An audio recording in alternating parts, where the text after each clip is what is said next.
अंकिता और विनय एक ही कॉलेज में पढ़ते थे। दोनों के एक कॉमन फ्रेंड ने उनकी मुलाकात करवाई थी। पूरा ग्रुप साथ में घूमते फिरते खाते पीते रहते थे, पर अंकिता और विनय की नजदीकियां बढ़ने लगी।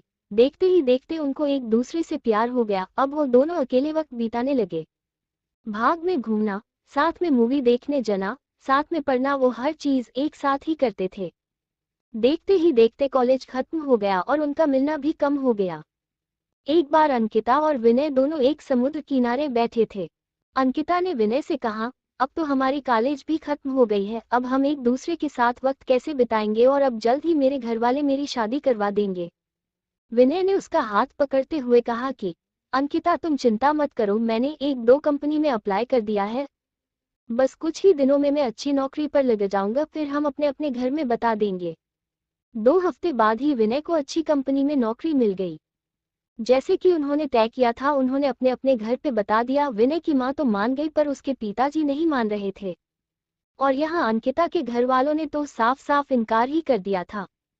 वो दोनों बहुत परेशान होने लगे कि अब क्या होगा, कैसे वो अपने घर वालों को मनाएंगे। बहुत दिन हो गए, दोनों का एक दूसरे से बात करना भी कम हो गया था, क्योंकि अंकिता के घर वालों ने उसका फोन ले लिया था और उसके लिए रिश्ता ढूंढ रहे थे। वो कभी कभी अपनी सहेली के घर जाती, तभी विनय को फोन कर पाती थी और बस हमेशा यही कहती कि विनय, तुम जल्दी ही कुछ करो वरना मेरी शादी हो जाएगी, मैं तुमसे बहुत प्यार करती हूँ, तुम्हारे बिना नहीं रह पाऊंगी। विनय भी उससे हमेशा आश्वासन देता था, पर उससे भी नहीं समझ रहा था कि वह क्या करे, कैसे अपने घर वालों को मनाए। यही सोचते सोचते वक्त बीतते जा रहा था। दोनों बहुत परेशान रहने लगे। विनय घर पे न कुछ खाता था न ही बात करता था, बस पूरा दिन शांत शांत रहता था। ये देखकर उसकी मां से रहा नहीं गया और उसने अपने पति को समझाया कि मुझे मेरे बेटी की खुशी से बढ़कर कुछ नहीं है, और अब अगर उसकी शादी होगी तो अंकिता से ही होगी। आप कल ही उसके घर जाके उसके माँ बाप से बात करो। अगले ही दिन विनय के पापा अंकिता के घर गए और अंकिता के माँ बाप से बात की और उन्हें समझाया कि हमारे बच्चों की खुशी में ही हमारी खुशी होगी। मेरा बेटा एक अच्छी कंपनी में काम करता है और उसकी तनख्वाह भी अच्छी है, वो आपकी बेटी को खुश रखेगा। विनय के पिताजी की बात सुनकर अंकिता के माँ बाप मान गए और शादी के लिए राजी हो गए। विनय और अंकिता की शादी धूमधाम से हुई, दोनों बहुत खुश थे। वो अपने हनीमून के लिए शिमला गए। हनीमून से लौटते ही विनय अपने काम पे लग गया। दोनों की जिंदगी हंसी खुशी बीत रही थी। उनकी शादी को अब 2 साल होने वाले थे, पर उन्हें अभी तक कोई बच्चा नहीं हुआ था। घर वाले रिश्तेदार सब लोग अंकिता से हमेशा यही सवाल पूछते थे कि खुशखबरी कब दे रही हो, पर वो हमेशा मुस्कुराकर बात टाल देती थी। विनय और अंकिता भी बच्चा चाहते थे, पर उन्हें हो नहीं रहा था। बहुत डॉक्टरों को दिखाया, सब टेस्ट भी करवाई, लेकिन कुछ फायदा नहीं हुआ।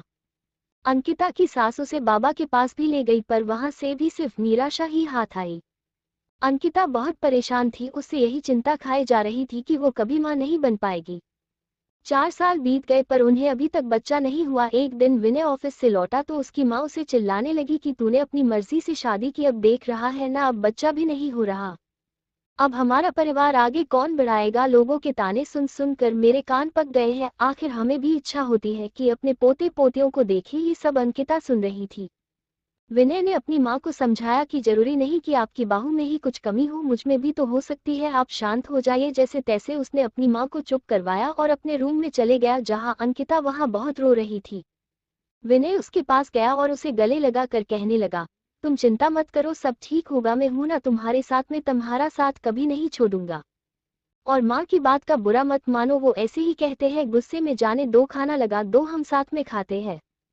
अंकिता थोड़ा शांत हुई और खाना लेकर आई। दोनों ने साथ में खाना खाया और सोने लगे। पूरी रात अंकिता यही सोचती रही कि कैसी औरत हूं मैं, जो अपने पति को बच्चा भी नहीं दे पा रही, अपना वंश को आगे नहीं बढ़ा पा रही, कितनी बदनसीब हूं मैं।